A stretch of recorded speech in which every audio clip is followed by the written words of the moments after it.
وجبة الغداء مش عارفة اعمل ده ايه، كل يوم يوم مختلف. محتارة كمان في ميزانية اللحوم والاسماك، محتارة تعملي ايه، سمك ولا لحمة ولا فراخ؟ هل الفلوس اللي معايا هتكفي إيه ان انا اطلع ميزانية للحوم؟ طيب ايه الافكار اللي عندي ان ممكن اجدد بيها اكلات مطبخي؟ ازاي ممكن اعود نفسي واعمل اكلات كويسة من اقل الامكانيات؟ اهلا وسهلا، عاملين ايه؟ يا رب تكونوا بخير. متنسوش الاشتراك في القناة وتفعيل الجرس. النهارده هتكلم معاكم يا بنات ازاي نعمل ميزانية لحوم على قد ايدينا. معاكي 1000 جنيه ان شاء الله هنعمل ميزانية لحوم من قلب البيت المصري. هنعمل ميزانية حلوة قوي، فراخ ولحمة وسمك.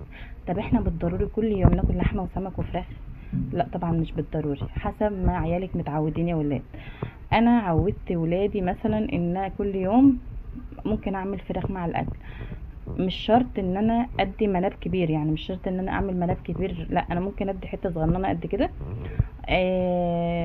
بس كل يوم متعودين فراخ. طيب في ناس كتير متعوده كل يوم ان انا اطبخ، يعني كل يوم انا متعوده ان انا اطبخ. طبيخ، شوربه، فراخ. طيب لنا يومين في يوم في الشهر يا بنات ممكن نعمل مكرونه بالبشاميل او جلاش، ده يوم في الشهر. ممكن نعمل كمان كفتة. طيب ايه اللي بيساعدني ان انا انوع في اكلاتي؟ لو هنتكلم على ميزانية اللحوم والسمك، فانت لازم كل شهر يا بنات، انا كسمر 4 ايام في الشهر باكل سمك. يعني عندنا يوم الجمعة مثلا بنجيب سمك من السوق عندنا، فبناكل سمك كل جمعة. طيب ممكن يوم في الاسبوع، ممكن يوم في الاسبوع. ممكن في ناس بتجيب السمك بتاعها على فكرة على الشهر، يعني في ناس بتجيب السمك بتاعها على الشهر. يعني بروح اجيب مثلا السمك من الحلقة، بجيب 4 كيلو 5 كيلو، بنضف اللي انا عايزاه وبشيل اللي انا هشويه هشيله للشوي. تمام. طيب انا كسمر هقول لكم على الميزانيه اللي انا بعملها ايه وبمشي نفسي بيها. دي ل3 افراد يا بنات، ماشي؟ ممكن تبقى نبقى ل5 افراد، بس ما نعملش الحاجه مثلا انا جايبه فرخه مثلا. تمام. انا هقول لكم انا بعمل ايه. انا بروح اجيب مثلا الفراخ. تمام. إيه تمام. هتبقى معاكم كتير قوي في الفيديو. فبعمل الفرخه ازاي بقى؟ بمسك الفرخه مثلا اعملها على 4 مرات. بعمل الفرخه على 4 مرات. انا كسمر بعملها على 4 مرات، انت ممكن تعملها على مرتين، ومره سمك ادي 5 مرات في الاسبوع. تمام. اليومين بقى اللي فاضلين، اليومين اللي فاضلين بعمل منهم اي حاجه في البيت. رز و في حد بيعمل رز وبيض يا بنات؟ جيل التسعينات. رز وبيض، رز وبطاطس، مكرونه وبطاطس مقليه، اي حاجه في اليومين دول بنعدها اي حاجه. بطلع من الفرخه ايه بقى؟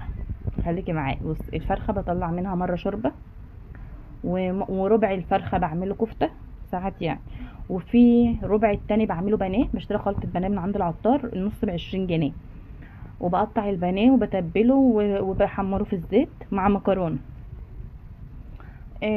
وفي بعمل شوربه. بصوا انا ما بحطش الفرخه. بصوا في فرخه بتطلعي منها، انا بجيب مثلا 4 فراخ ل4 اسابيع. تمام. الفرخه بتبقى عامله 200 جنيه، وبجيب 4 مرات سمك، بجيب 4 ايام سمك. طيب اللحمه المفرومه، ماشي؟ انا ما بجيبش لحمه مفرومه من عند الجزار. انا مثلا بروح مول كبير، هنقول اللي هي البرازيلي يعني. تمام. بتبقى عامله مثلا 300 جنيه كيلو ولا حاجه. انا بقول للراجل اللي بيوزني، بقول له وزن لي مثلا كل ربع لوحده. تمام. الربع لو هتعملي كفته حطي مع الكفته رغيف عيش جامله يا بنات، وانت حاطه معاه العيش بيضاعف الكميه. طيب ممكن تعملي كفته رز. تمام. ممكن تعملي كفته رز. انا بجيب الفرخه كبيره، يعني بجيب الفرخه مثلا 2 كيلو ونص. 2 كيلو ونص ما بتقلش معايا كده. ما انا لو جبتها صغيره مش هعرف اطلع منها كذا وجبه، فاهماني؟ انا لو جبتها صغيره مش هعرف اطلع منها كذا حاجه. فانا بشتغل يعني ايه، بصي انا معوده عيالي بعمل كل حاجه في البيت. تمام. الحاجه الوحيده اللي باكلها من بره الكشري. ماشي. عشان بالنسبه لي غلبته ياما ومش عارفه ايه، فما بعملوش كتير، بعمله في البيت بس ما بعملوش كتير عشان ما نضحكش على بعض. الفراخ هم عيالي محتاجين كل يوم ياكلوا هم اتعودوا على كده ان الخمس ايام مثلا في الاسبوع لا يبقى فيهم فراخ. فانا لو هجيب نص كيلو لحمه مثلا يا بنات، هعمله على 3 مرات، هعمل منه طاجن بطاطس، هعمل مره على بسله، مره على باميه. تمام. في ستات ولادها بيحبوا البرجر، الناجتس، الحاجات دي، فانت اشتغلي على الحته اللي عيالك بيحبوها قوي. بيحبوا مثلا، انا عيالي مثلا بيحبوا الطبيخ والشوربه والبطاطس واللوبيا والفاصوليا. في حد تاني يقول لك احنا ما بنحبش اكل البيت، في عيل يقول لك انا ما بحبش الشوربه، ما تعملي الشوربه بس تعملي لي طبيخ وشوربه. فاهمين؟ فانت اما تيجي، فانا اتعودت على النظام ده. تمام. والست اللي بتربي في بيتها طبعا دي قصه تانية، يعني دي بتوفر نص الميزانيه. اللي بتربي مثلا فراخ بيضه، فراخ بلدي، بتربي فراخ للبيض. تمام. في ناس كتير قوي بتستغل المساحه يا بنات، وبتبدا في التربيه، وبتبقى بالنسبه لها التربيه بسم الله ما شاء الله حاجه جميله. فالفراخ البلدي في البيت حلوه برضو للبيض. انا عندي فراخ بلدي. كمان الفراخ البيضه حلوه. انا بجيب الفراخ البيضه وبدخل بقى اللحمه المفرومه. يعني اللي قال ان اللحمه المفرومه دي حلوه في البيت وكنز وكده ما اكدبش، هي فعلا حلوه في البيت وكنز وكده. بس لو انت شغلت مخك في الاكل ماشي. صينيه بطاطس، بعمل صينيه بطاطس مثلا، واقوم مقطعه الورك مثلا حتتين 3 حتت. ما هو الورك فرخه كبير، ورك مثلا بيبقى ورك كبير كده، فبتقدري تقسميه 3 حتت لما تدبي حته كده احسن من صينيه البطاطس. فالفراخ انا بمشي بقى الميزانيه ازاي، هقول لك بقى. بمشي الميزانيه ازاي يا ستي؟ بمشيها فراخ، بجيب مثلا 3 فرخات او 4 فرخات، وبعمل كوم صغننه كده، كوم صغير في الفريزر. كل يوم او يوم ويوم يا ستي. طيب احنا مثلا 4 افراد، هتعملي الفرخه على 3 مرات. طب احنا اكتر، الفرخه على مرتين. تمام. الكيلو السمك مثلا، انا بجيب السمك 6 سمكات، كل واحد فينا بياخد 2. طب انا لو عايزه اوفر اكتر، هجيب سمك كبير اكبر في الحجم، وهصغر المناب، يعني هدي لكل عيل مثلا سمكه. تمام. في الشوي او في القلي، او ما تعملوه مثلا مقالي صينيه زي ما بتسموه عندكم يعني. ف1000 جنيه ممكن يمشيكي لحوم. اللي هي البند اللحوم ده، 1000 جنيه ممكن يمشيكي. طب علينا شويه وفي 1500 حلو، في 2000 كويس ماشي. كل الذكاء في في توظيف الاكل، في ان انا يعني هحط الاكل ازاي. تمام.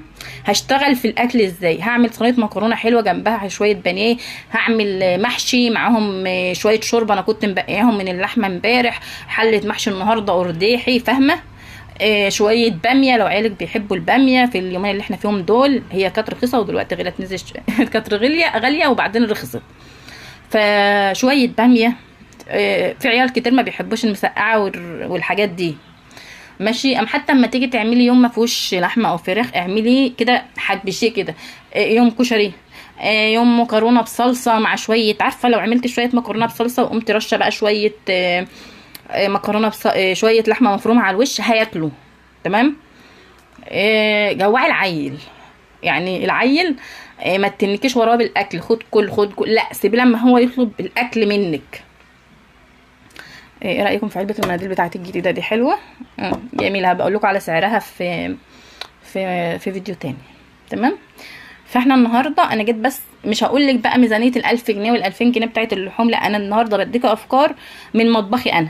وانا ما اجيب مثلا الحاجه واصورها معاكم، انا من نظامي كده. هتقولي لي ده بخل، ده شح، ده العيل مش هيستفاد. لا يا حبيبتي، العيل بيستفاد وبياكل وبيشبع لما تحط له طبق رز وطبق طبيخ وطبق شوربه وحته الفرخه. انت كده ما قصرتيش. انت مطلوب منك تديله لحمه، تديله كيلو لحمه، تديله نص كيلو لحمه، لا هي قطعه لحمه صغيره اللي مطلوبه منك ان انت تديها له ماشي. قطعه فراخ صغيره. كل يوم انا بديك بروتين، بنوع في البروتين يا بنات، سمك لحمه فراخ، انت عايز ايه تاني؟ بنعمل يوم كده نطلع مثلا الحديقه ونطلع نتمشى، ناخد سندوتشات كفته واحنا ماشيين. انا بعمل سندوتشات في البيت.